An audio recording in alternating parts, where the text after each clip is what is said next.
వస్తున్నటువంటి సంక్షేమాలు ఇక్కడ రాష్ట్రంలో వస్తే రాష్ట్ర ప్రభుత్వం ఏదో పేరు పెడతలేదు అన్నట్టుగా రాష్ట్ర ప్రభుత్వంలో సంక్షేమాలు అవి ఇందిరమ్మ ఇండ్లైనా లేకపోతే రేషన్ కార్డులైనా మరి ఇంకేదైనా కూడా మొత్తం వాళ్ళే నడిపిస్తున్నట్టుగా వాళ్ళ పైసలతోటి ఇడేదో ముందుకు సాగుతున్నట్టుగా ఆయన చేసినటువంటి వ్యాఖ్యలు మన అందరికీ కూడా తెలుసు. ఇందిరమ్మ ఇండ్లని ఇందిరమ్మ పేరు ఎట్లుంటుంది, ఇందిరమ్మ పేరు పెడితే ఇండ్లు వచ్చేటటువంటి ముచ్చటనే లేదు అనేటటువంటిది తెలంగాణ ప్రజలని చిన్నగా చేసి చూసేటటువంటిదే కాదు, మీ యొక్క అహంకారాన్ని అధికార దర్పాన్ని ప్రదర్శిస్తున్నటువంటిగా కాంగ్రెస్ పార్టీ చూస్తూ ఉంది. సూటిగా మేము ఒకటే చెప్తాం, ఎందుకంటే ఓట్లేసేటటువంటి సాంప్రదాయాన్ని తెలంగాణలో తీసుకొని వచ్చినటువంటి మీరే కాబట్టి మీతోటే మొదలు పెడదాం. బండి సంజయ్ గారు, రాముని మీద ఒట్టేస్తావా, రాజ్యాంగం మీద ఒట్టేస్తావా?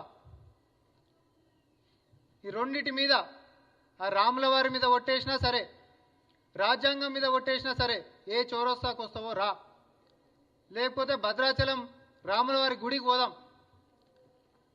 ఆయన సన్నిధులనే అంటావు కదా, పచ్చిబట్టలతో వచ్చి నిజాలు అనేటటువంటిది నీకు తేల్చాల్సినటువంటి అవసరం ఉంటుందని. కేంద్రంకించి ఎన్ని నిధులు తెచ్చినావు, కేంద్రంకించి ఎన్ని ఇండ్లు కట్టినావు, ఏ ఇండ్లు కట్టినావు అని చెప్పి నీ పేరు పెట్టాలి. ఇవన్నీ తేటతలం మేము కూడా చేస్తాం లెక్కలతోటి. చౌరస్తాకు వచ్చినా సరే ఈడ మేము చెప్తాం, మీ కాడ ఏమైనా లెక్కలు ఉంటే పట్టుకొని వచ్చినా సరే. తెలంగాణ ప్రజలకు తెలవాల్సినటువంటి ముచ్చట ఏంటంటే 2014 నుంచి మళ్ళా ప్రభుత్వం వారు ఇప్పటిదాకా కూడా ఇప్పటివరకు కూడా ఏడనన్నా ఒక మారుమూల గ్రామంలో కట్టినటువంటి ఇండ్లల్లా ఒక ఇటుకే పెళ్ళకి ఒక రూపాయి గిట్ట కేంద్రం కెంచి చెల్తే నువ్వు ఏడుకంటే ఆడికి మేము దేనికైనా సిద్ధం. ఒక ఇటుకే పెళ్ళకి ఒక రూపాయి ఇచ్చిన ముఖం మీద కాదు. గత 10 సంవత్సరాల్లో పిఎం ఆవాస్ యోజన అనేటటువంటి మన అందరికి కూడా తెలుసు. అయితే పిఎం ఆవాస్ యోజన కింద గృహాలను నిర్మించేటటువంటిది పథకం. ఇది బీజేపీ వచ్చినాక పిఎం ఆవాస్ యోజన చేసిరు. అంతకంటే ముందు ఇందిరా ఆవాస్ యోజన అని చెప్పి ఉంటుండే. నార్మల్గా పట్టణాలలో ఉంటున్నటువంటి దారిద్ర్యపు రేఖ కంటే కింద ఉన్నటువంటి వాళ్ళకి గృహాలు నిర్మించి ఇవ్వాలనేటటువంటి ఒక సంక్షేమం ఏదైతే ఆనాడు కాంగ్రెస్ పార్టీ తీసుకొని వచ్చిందో, అటు పట్టణాల్లో ఉంటున్నటువంటి వారికి పట్టణాభివృద్ధి శాఖ కింద ఉంటుంది. ఈ రెండు డిఫరెంట్ మంత్రులు ఉంటాయి పైన కేంద్రంలో కూడా. పిఎం ఆవాస్ యోజన అర్బన్ కింద ఒకటి ఉంటుంది, పిఎం ఆవాస్ యోజన రూరల్ కింద ఇంకోటి ఉంటుంది. పిఎం ఆవాస్ యోజన రూరల్ కింద ఆయన అన్నాడు కదా, ఏ ఊరికి పోయినా కూడా ఈరోజు మేము ఇస్తున్నటువంటి పథకాలతో నడుస్తుంది, మేము ఇస్తున్నటువంటి వాటి మీదకించే వీళ్ళు చెప్పుకుంటా మా పేరు పెట్టకుండా ఇందిరమ్మ పేరు పెడితే ఒప్పుకోమని అంటుండు కదా. మరి ఏ ఊర్లో పిఎం ఆవాస్ యోజన గ్రామీణాభివృద్ధి కింద నువ్వు గత 10 సంవత్సరాలలో కేంద్రం కించి ఇచ్చినటువంటిదో మీరు అధికారికంగా కాగితాలు పట్టుకొని రావాలి. ఇది కాంగ్రెస్ పార్టీ నుంచి ఓపెన్ ఛాలెంజ్ చేస్తా ఉన్నాం. అసలు కేంద్రం కించి ఎంత వస్తాయి, రాష్ట్రం కించి ఎంత వస్తాయి, ఈ పథకం ఏం చెప్తుంది అనేటటువంటిది ప్రజలకి తెలవాల్సినటువంటి అవసరం ఉంది. ఈరోజు పిఎం ఆవాస్ యోజన రూరల్ కింద ఈ పథకం ఏమని చెప్తుంది అని అంటే 1,20,000 రూపాయలు ఇంటికి ఇస్తారండి. 1,20,000 రూపాయలు ఇంటికి ఇస్తారు. దీంట్లో కేంద్ర ప్రభుత్వం ఎంత ఇస్తుంది తెలుసా? 72,000 రూపాయలు ఇస్తుంది. మిగతా 48,000 రూపాయలు రాష్ట్ర సర్కారు భరించాలి. పిఎం ఆవాస్ యోజన అర్బన్ కింద అంటే పట్టణాల్లో ఉంటున్నటువంటి దాని కింద 2.5 లక్షల రూపాయలు ఇస్తారు. ఈ పథకం కింద మొత్తం ఇంటికి విలువ కేంద్ర ప్రభుత్వం కట్టేది, పట్టణంలో పేదోళ్ళకి ఇచ్చేటటువంటిదేమో 2.5 లక్షల రూపాయలు. దీంట్లో కేంద్రం ఎంత ఇస్తుంది? 1,50,000 రూపాయలు ఇస్తుంది. రాష్ట్రం ఎంత భరించాలి? 1,00,000 రూపాయలు భరించాలి. అదే గ్రామాలలో అయితే పిఎం ఆవాస్ యోజన గ్రామీణాభివృద్ధి శాఖ కింద ఉంటుంది. ఇద్దరు మంత్రులు వేరు, మన ముఖ్యమంత్రి గారు మన డెలిగేషన్ ఇద్దరు కలిసిరు.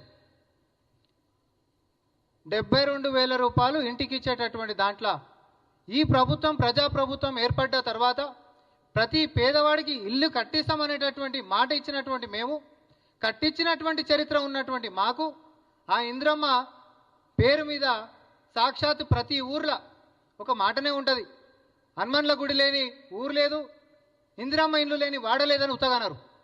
ఏ ఊరికైనా పోతే ఇందిరమ్మ ఇల్లు కట్టించినటువంటిది ఒక ఊరు చూపిస్తారా ఈరోజు తెలంగాణలో? Open challenge. ఇదే 10 సంవత్సరాలలో ఏ మారుమూల ప్రాంతానికన్నా పోతే ఒక రూపాయి చెందినటువంటి ఇల్లు చూపిస్తావని బీజేపీకి ఎంచి బండి సంజయ్ గారు జవాబు చెప్పాలి. టోటల్ 10 సంవత్సరాలల్లో నువ్వు ఊర్లలో కట్టేటటువంటిది రూరల్ డెవలప్మెంట్ కింద ఒక్క ఇంటికి అనా పైసా నువ్వు ఇయ్యలేదు. ఈరోజు వచ్చేసి అంటాడు ఏ పేరు పెట్టినా నరేంద్ర మోడీ గారి బొమ్మ పెట్టాలంట. దేనికి పెట్టాలండి బొమ్మ? అందులో ఇంకొకటి, మనం ఎంత ఇస్తున్నామండి? రాష్ట్ర సర్కారు నుంచి ఇందిరమ్మ ఇల్లు కట్టించేటప్పుడు 5 లక్షల రూపాయలు బీసీ బిడ్డలకి, ఎస్సీ ఎస్టీ బిడ్డలకేమో 6 లక్షల రూపాయలు మనం ఇస్తున్నాం. 6 లక్షల రూపాయలు మనం ఇస్తే ఆయన రూరల్ డెవలప్మెంట్ కింద మనం పోయి అడిగినాం. నిజం చెప్పాలంటే కాంగ్రెస్ పార్టీ బీజేపీ అంటే 2 భద్రశత్రులు లెక్క కొట్టుకోవాలి. కానీ మీకు గుర్తుండాలి, ప్రధానమంత్రి గారు వచ్చినప్పుడు అదే వేదిక మీదకించి ప్రజల ముఖ్యమంత్రి అయినటువంటి చిత్తశుద్ధి ఉన్న నాయకుడు గౌరవనీయులు ముఖ్యమంత్రి వర్యులు రేవంత్ రెడ్డి గారు ఏమన్నారు? రాజకీయాలకు అతీతంగా భేషజాలకి పోకుండా నా తెలంగాణ ప్రజలకి మేమిచ్చినటువంటి హామీలలో నెరవేర్చడానికి పెద్దన్న పాత్ర లెక్క కేంద్రం ముందుకు రావాలి. దానికి ఎన్ని మెట్లైనా మేము దిగడానికి సిద్ధం. పేరు గురించి పాకులాడేది లేదు, రాజకీయాలు చేసేటటువంటి అంశమే కాదు sir. End of the day అందరూ తెలంగాణ ప్రజలకి సంక్షేమాలు అందించనీకే మీరైనా మేమైనా కూడా కలిసి ముందుకు నడుద్దాం. దానికి మా ప్రభుత్వం నుంచి మేము ఎన్ని మెట్లైనా దిగుతామని చెప్పి మేము చెప్పినామా లేదా? దేనికోసం అన్నామన్నా మేము? దేనికోసం చెప్పినాం? 6 లక్షల రూపాయలు మేము ఇస్తుంటే 72,000 రూపాయలు నీ పథకం అవి ఇయ్యలే ఇప్పటిదాకా. ఇవ్వండి సార్ అని చెప్పి మేము అడిగినాం. ఎందుకనంటే ఉంటున్నటువంటి ఆర్థిక పరిస్థితులల్లో ఎంతో కొంత కేంద్రం కించి పథకం కించి వస్తే ఇంత ఆసరు ఉంటుంది అనేటటువంటి చిత్తశుద్ధి. అది శాతం కూడా లెక్క పెడితే ఎంత అవుతుందన్నా 10 నుంచి 15% మధ్యలో అవుతుంది. మనం పెట్టేటటువంటి పైసలల్లో కేంద్రం కించి వచ్చేటటువంటి సహాయం ఒక 10 నుంచి 15% అవుతుంది మనకు మేలు చేసేది. ఆ 10 నుంచి 10% కూడా ఎందుకు వద్దనాలే? వాళ్ళకిట ఇస్తే ఇంకో 10-15% మంది జనాలకి ఇంకిన్లు కూడా కట్టివచ్చు కదా అనేటటువంటి ఉద్దేశం మాదన్న.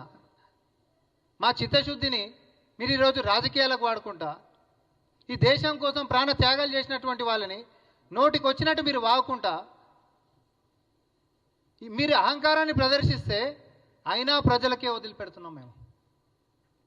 ఎందుకంటే రూపాయి రాష్ట్ర సర్కార్ ఖర్చు చేస్తుంటే 12 పైసలో 13 పైసలో 14 పైసలు అది ఎంత లెక్క అవుతుందో ఇచ్చేటటువంటి నువ్వు అది ఇంకా ఇయ్యలేదు. అడుగుతున్నాం మేము, ఇచ్చేదానికే నువ్వు పెట్టేటటువంటి కండిషన్ ఏంది? మా పేరే పెట్టాలి, మా పేరు పెట్టకపోతే ఎవరికి ఇల్లు కట్టించేదే లేదంటవా?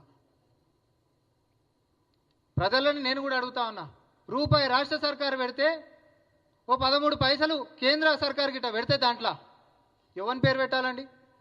ఎవరి పేరు పెడతారు మీరు చెప్పండి?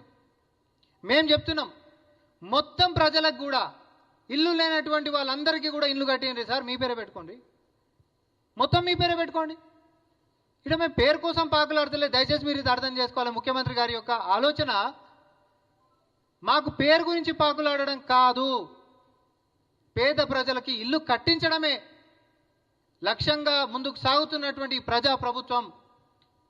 10 సంవత్సరాల నుంచి కేంద్ర సర్కారులో ఉంటున్నటువంటి బీజేపీలు రాష్ట్ర సర్కారు మీద, రాష్ట్ర సర్కారులో ఉంటున్నటువంటి వాళ్ళేమో కేంద్ర సర్కారు మీద ఒకరి మీద ఒకటి బురద చల్లుకుర్రు. ప్రజల నోట్లో మాత్రం మనుగొట్టిరు. ఇది మనందరికి తెలిసినటువంటిది. ఎంతమందికి ఇల్లు కట్టించిండండి? ఎవరికైనా ఇల్లు కట్టించిండ్రా? ఇల్లు కట్టించినటువంటి చరిత్ర ఉందా? దాంట్లో కేంద్రం యొక్క సహకారం గిట్ట ఏమని ఉండే? ఈరోజు మేము అంటున్నాం కాబట్టి, మేము అడుగుతున్నాం కాబట్టి ఎంత సహకారం మీ పథకం చెప్పినా అన్నిట్లలో కూడా మీ సహాయ సహకారాలు మాకు అందించుండ్రి. తద్వారా క్షేత్రస్థాయిలో ఈరోజు మనకు అర్థమైతే లేదా? 10 సంవత్సరాలల్లా సంక్షేమాలు దూరమైనటువంటి ప్రజలు ఒక గ్రామ సభ పెడితే తండోపతండాలకు వస్తారు. దాంట్లో ఎవరైనా సంక్షేమం పాపం దరఖాస్తు విషయంలో కూడా ఒక రోజు అటు ఇటు అయితే కూడా వారి యొక్క బాధని దాన్ని ఏదో భూతద్దంలో చూపించేటటువంటిది. బరాబర్ మా సర్కారు నుంచి మేము ఒకటే చెప్తా ఉన్నాం, మీరు చేస్తున్నటువంటి అన్ని దరఖాస్తులను కూడా పరిశీలించి అర్హులందరికీ కూడా సంక్షేమాలు అందించడమే లక్ష్యంగా గౌరవ ముఖ్యమంత్రి వర్యులు ముందుకు పోతా ఉన్నాడు. యావత్ యంత్రాంగాన్ని ముందుకు నడిపిస్తూ ఉన్నారు. ఈరోజు మా క్యాబినెట్లో మా మంత్రులు మొత్తం క్షేత్రస్థాయిలో ఈరోజు ఏ రోజైనా 10 సంవత్సరాలు ఇట్లా గ్రామ సభలు పెట్టి దరఖాస్తులు తీసుకొని వారి సమస్యల పరిష్కారానికి కృషి చేసినటువంటిది ఈరోజైనా చూసినామా కనీసం మనం? కనీసం కలిసేటటువంటి నాయకులే దిక్కు లేకుంటుండే, సచివాలయం అనేటటువంటిదే ఎవరికి తెలియకపోయే, ప్రగతి భవన్ గోడలు అనేటటువంటిది ఎవరికి అందనటువంటి ఎత్తుకుండే, అట్లాంటిది వాళ్ళు నడిపించారు. వాళ్ళ మీద బురద చల్లుకుంటా, వాళ్ళు మీ మీద బురద చల్లుకుంటా, కేంద్రం నుంచి రాష్ట్రం నుంచి ఎవరు ఇవ్వకుండా మొత్తం మీద తెలంగాణ ప్రజల నోట్లో మాత్రం మనుగొట్టిరు. ఇక రెండో విషయానికి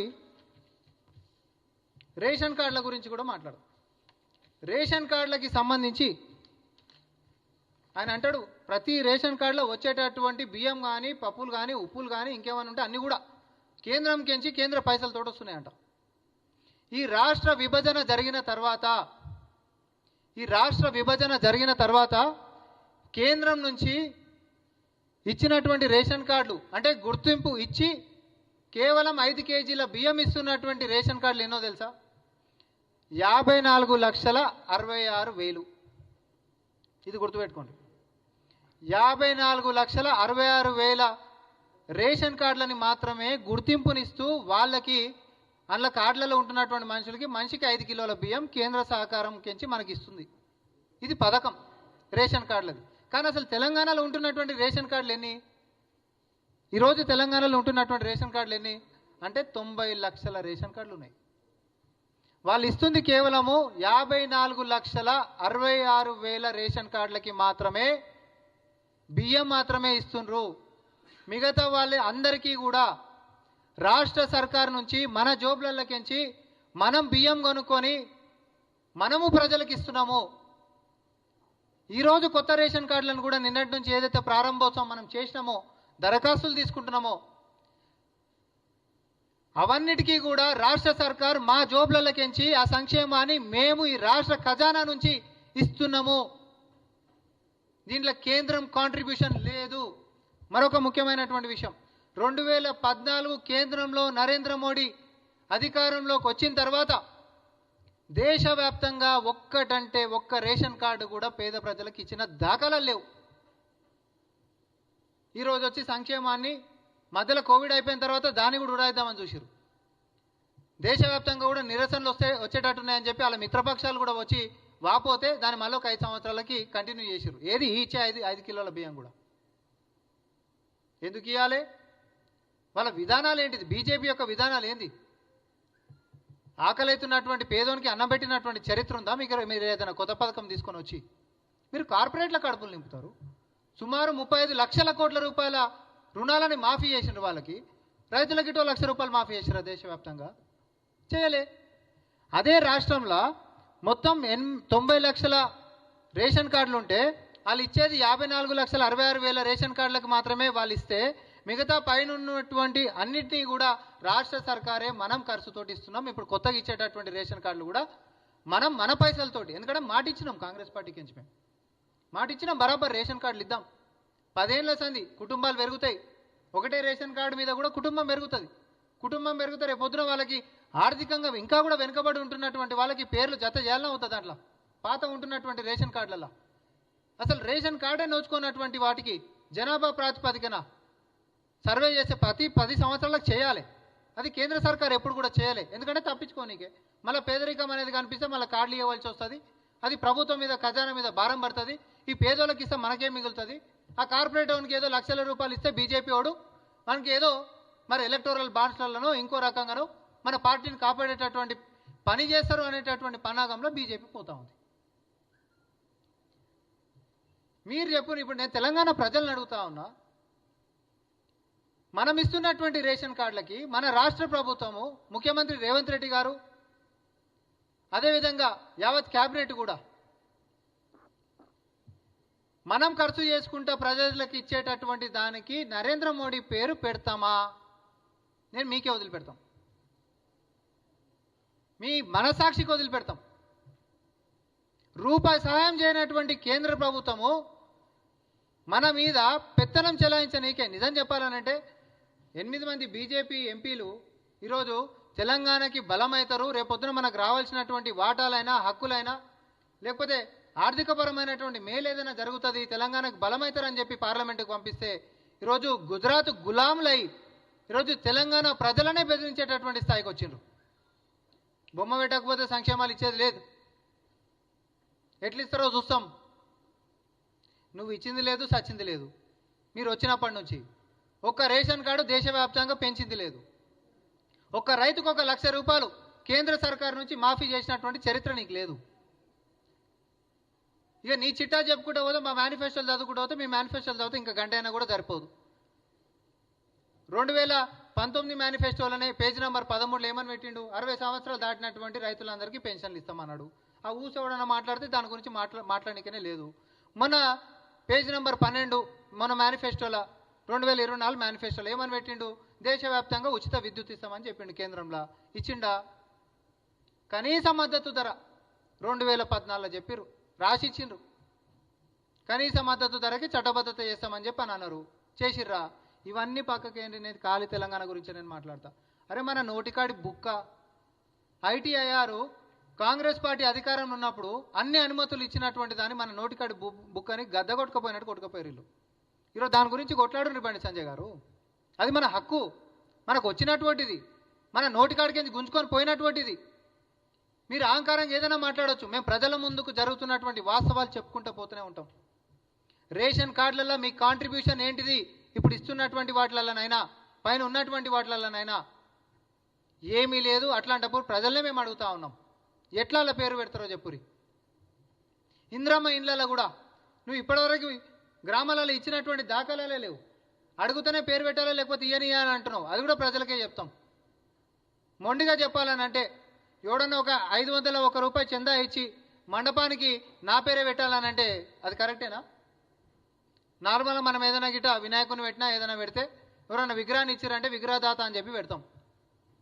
కానీ బీజేపీ పరిస్థితి ఎట్లుంది అనంటే ఒక 501 చందా రాసిచ్చి ఊరికి పెద్దగా అని చెప్పి నీ కాడికి వస్తే ఒక 501 చందా రాసిచ్చి మండపానికి నా పేరే పెట్టాలన్నట్టు ఉంది. అది ఇచ్చిన చరిత్రలో లేదు కదా. వాళ్ళకి 10 సంవత్సరాల చరిత్ర చెప్తున్నా కదా ప్రతాపన్న. 2014 నుంచి ఇప్పటిదాకా దేశవ్యాప్తంగా కేంద్ర సర్కార్ నుంచి ఒక రేషన్ కార్డు ఇవ్వలే. ఆన్ రికార్డ్ రమ్మను. నేను అంటున్నా కదా, రాములవారి మీద ప్రమాణం చేయమని ఇచ్చినామని చెప్పి, లేకపోతే రాజ్యాంగం మీద చేయమను.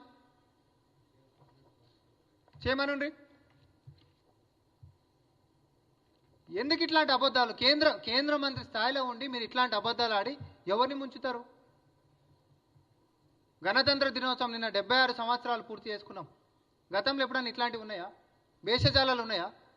ప్రజల మధ్యలో ఎంతసేపు చిచ్చులు పెట్టేసేసి, అరే ఎక్కడ పోతున్నాం మనము? మీరు కేంద్రంలో అని అంటే, సార్ మాకు ఇన్లింక్ ఎక్కువ కావాలని చెప్పి కొట్లాడేటోళ్ళు బీజేపీ నేతలు, బీజేపీ ఎంపీలు అయి ఉండాలి. కేంద్ర మంత్రుల స్థాయిలో ఉంటున్నప్పుడు ఈ రాష్ట్ర హక్కుల గురించి కొట్లాడాలి. అదేం లేదు. మా బొమ్మ పెట్టకపోతే ఉన్నాయి కూడా ఇయ్యం. బెదిరిస్తురా మీరేమన్నా? మీ బొమ్మ పెట్టకపోతే మీరు ఇయ్యనిస్తారా, ఇయ్యనియరా? ఈ బెదిరింపులను చూసి ప్రజలు మీ బొమ్మని ఉంచుతారా, ఉంచరా? అది ప్రజలకే వదిలిపెడుతున్నాం మేము. దయచేసి బూటకపు ప్రచారాలు బంద్ చేసి పని మీద పడి, పనికొచ్చేటటువంటి పనులు బీజేపీ ఎంపీలైనా, కేంద్ర మంత్రులు ఇద్దరైనా రాష్ట్ర ప్రయోజనాల గురించి పోతున్నటువంటి అంశాలని దృష్టిలో పెట్టుకొని పనికిరానటువంటి విమర్శలని పక్కన పెట్టి ఈ రాష్ట్ర ప్రజల హితం కోసం, రాష్ట్ర ప్రజలకి మనం మాట ఇచ్చినాం, మన ప్రజలు బాగుపడతారు, ఇండ్లు వస్తే మన ప్రజలకు వస్తాయి, రేషన్ కార్డులు వస్తే మన ప్రజలకు వస్తాయి, ఇంకే సంక్షేమాలు వచ్చినా మన ప్రజలకు వస్తాయి. పోటీ మీద బీజేపీ చేయండి, కానీ బురద రాజకీయాలు చేయకుండా అని చెప్పి విజ్ఞప్తి చేస్తా ఉన్నాం.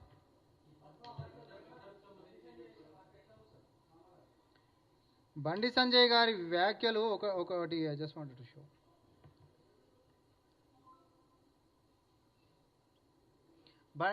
గద్దర్ గారు మరణించిన తర్వాత ఆయన యొక్క పనిని గుర్తిస్తూ, ఇది జూమ్ చేయండి అన్న, అప్పుడు ప్రధానమంత్రి నరేంద్ర మోడీ గారు వాళ్ళ కుటుంబ సభ్యులకి రాసినటువంటి లేఖ, ఆయన ఏమని పొగిడిండు?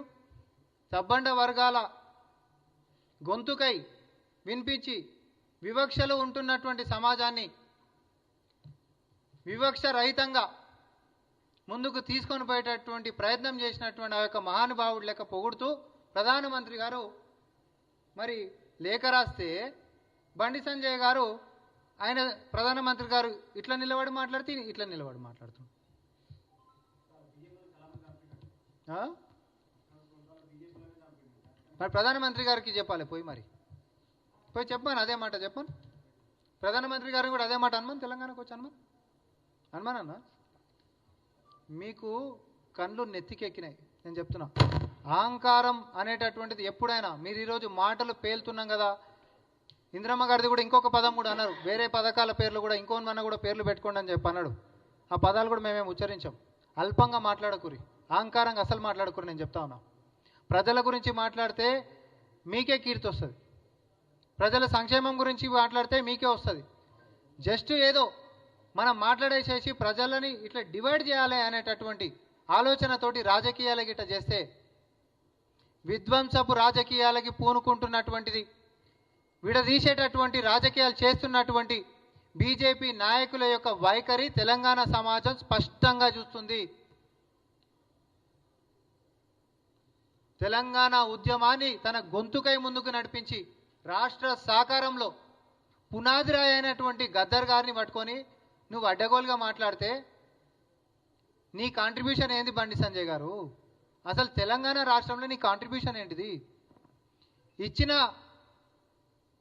పార్టీగా మేము కొట్లాడుకున్నట్టుగా సబ్బండ వర్గాలు అట్లా ముందు నడిపించినటువంటిగా తెలంగాణ అమరవీరులు అయిపోయినటువంటి వాళ్ళందరూ ఉద్యమకారులు, వీళ్ళందరిది పాత్ర ఒకటైతే అసలు నీ పాత్ర ఏంటిది? మీ పార్టీ పాత్ర ఏంటిది? తెలంగాణని విడదీసిన దాన్ని పార్లమెంటు సాక్షిగా వ్యంగ్యంగా మాట్లాడినటువంటి ప్రధానమంత్రి గారిని చూస్తాం. అదొక చీకటి దినంగా అభివర్ణించినటువంటి ప్రధానమంత్రి గారిని చూస్తాం.